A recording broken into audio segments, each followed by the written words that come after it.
Very nice day. आजकल election के दिन है, चाहे मोदी साहब हों या कोई दूसरे पॉलिटिकल पार्टीज के लीडर्स हों, आजकल इलेक्शन मोड में है। मैं तो कहता हूं कि पूरा प्रशासन ही, एडमिनिस्ट्रेशन ही इलेक्शन मोड में है। यूपी में सबसे ज्यादा जोर है, क्योंकि वहां से नेशनल असेंबली यानी पार्लियामेंट की 80 सीटें निकल के आती हैं। वो 80 की 80 जिसकी झोली में पड़ गई, उसको बहुमत मिले या ना मिले, सरकार उसी की होती है। तो यूपी से जीतने के वास्ते अब मंदिर का शोर मचा के थक गए। अब अगर बोलेंगे भी मंदिर मंदिर, तब भी कोई फायदा नहीं होने वाला है किसी को। हिंदू मुस्लिम करके भी थक गए। अभी CAA लागू किया था, उसका भी कोई फायदा नहीं हुआ कुछ खास। तो अब हालत यह पहुंच गई कि किसी को बलि का बकरा बनाओ। कहावत है बलि का बकरा। आजकल बलि बंद हो गई है हिंदुस्तान में, और बकरे भी बहुत महंगे हो गए। तो बलि का बकरे की बदौलत आप ये समझ लो कि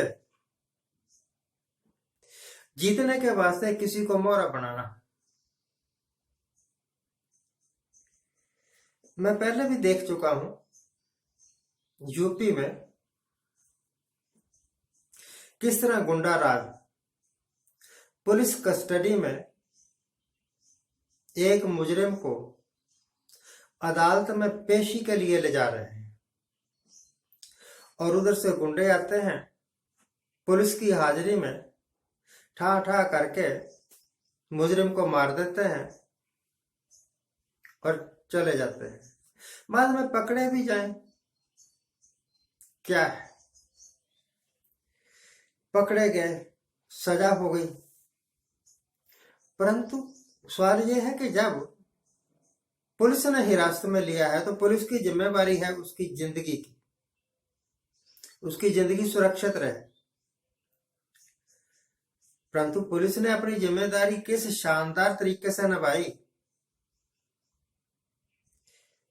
कि पुलिस की गिरफ्त में है, गुंडे आते हैं, मार के चले जाते हैं, और पुलिस देखती रहती है आए बाएं शाए।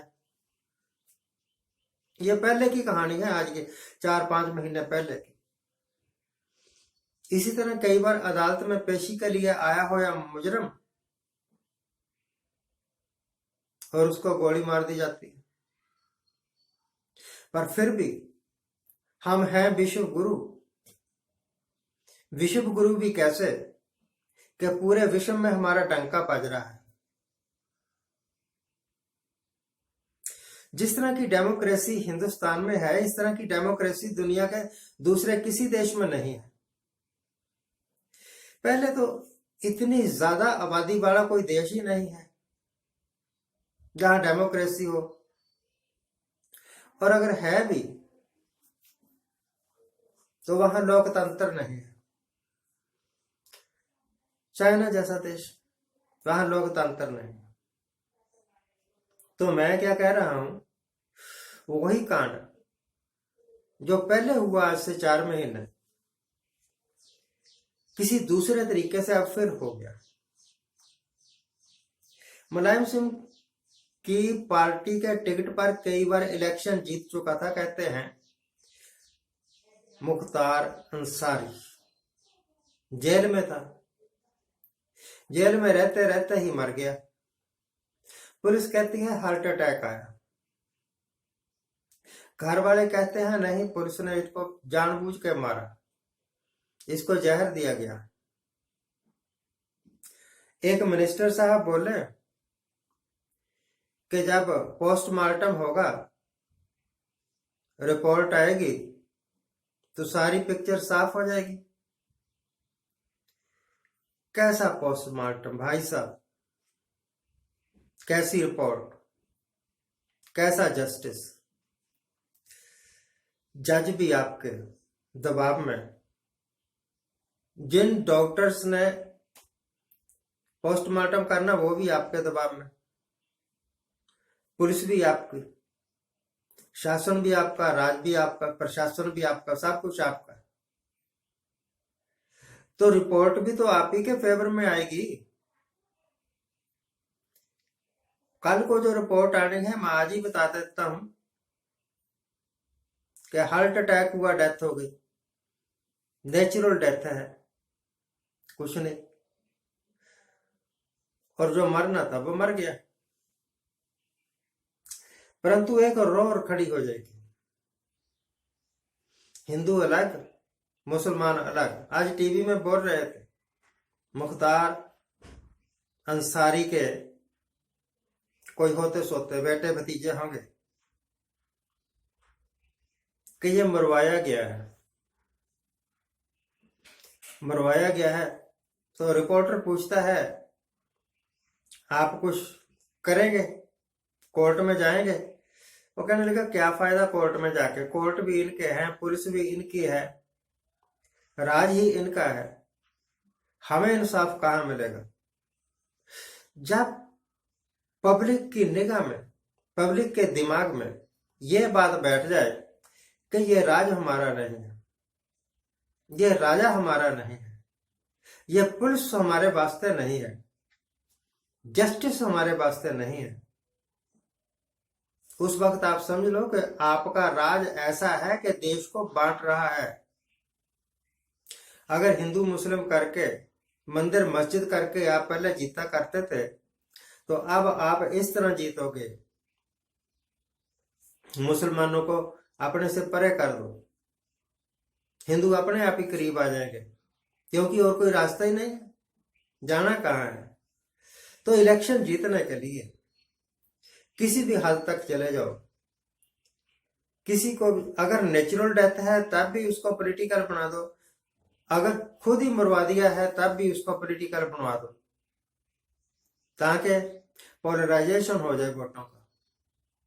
और पोलराइजेशन हुआ तो जीता ही जीता है, फिर हराने वाला कौन है? पिछले 10 साल में इस सरकार ने किया क्या है? मिलियंस ऑफ रुपीस विदेशी कर्जा किया है, यही है सबसे बड़ी उपलब्धि। लोग कहते हैं जीएसटी लगाया, देश की इकोनॉमी बैठ गई, इनकी यह उपलब्धि है, वो मामूली उपलब्धि है। 370 हटाया, यह इनकी उपलब्धि है, वो भी एक मामूली उपलब्धि है। उपलब्धि तब होती कि 370 हटाने के 1 साल के अंदर इलेक्शन करवा देते और वहां पर कानून का शासन हो जाता, लोगों द्वारा चली चुनी हुई सरकार हो जाती। परंतु आज तक इलेक्शन नहीं करवा सके, तो 370 का मुद्दा तो इनको बेनिफिट नहीं दिया गया, देश हित में नहीं रहा, नुकसान में रहा। अब अगले 2 महीने 4 जून तक जी, बल्कि 1 जून तक यही आप हरबे देखेंगे।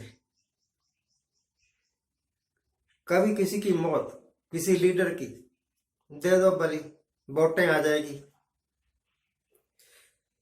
और कभी दंगे फसाद, कभी ईडी के छापे, कभी सीबीआई के छापे। जो सरकार ईडी, सीबीआई, एनआईए ऐसी एजेंसियों के ऊपर निर्भर है राज करने के वास्ते, इलेक्शन जीतने के वास्ते। अभी आपने देखा था ना इलेक्शन बॉन्ड में हमने देखा कि जिस पार्टी को पहले ईडी ने पकड़ा, ईडी ने उनके ऊपर केस बनाए, उसी पार्टी ने चंदा दे दिया और केस रफा दफा हो गया। ये सरकार है या ब्लैकमेलर है? आप ऐसी बहुत सारी खबरें YouTube पर देख सकते हैं। अब झूठ भी बोलेंगे YouTube वाले तो कितना का बोलेंगे, कुछ ना कुछ तो तथ्य है ना बीच में। तो इलेक्शन जीतने के लिए किसी भी हद तक गिर जाना हमने अब देखा, पहले नहीं देखा था। दूसरे को नीचा दिखाना हमने अब देखा, पहले नहीं देखा था। पहले भी ओपोजिशन होती थी, कभी इतने निचले स्तर की नहीं होती। Thank you very much for watching. अगर आप वोटर हैं, जब भी आपको वोट डालना हो तो ये सोच के डालिए कि आप किसी पार्टी के वास्ते नहीं वोट डाल रहे हैं, आप देश को एक अच्छा शासन देने के लिए वोट डाल रहे हैं। Thank you very much for watching. Keep watching, please subscribe my channel.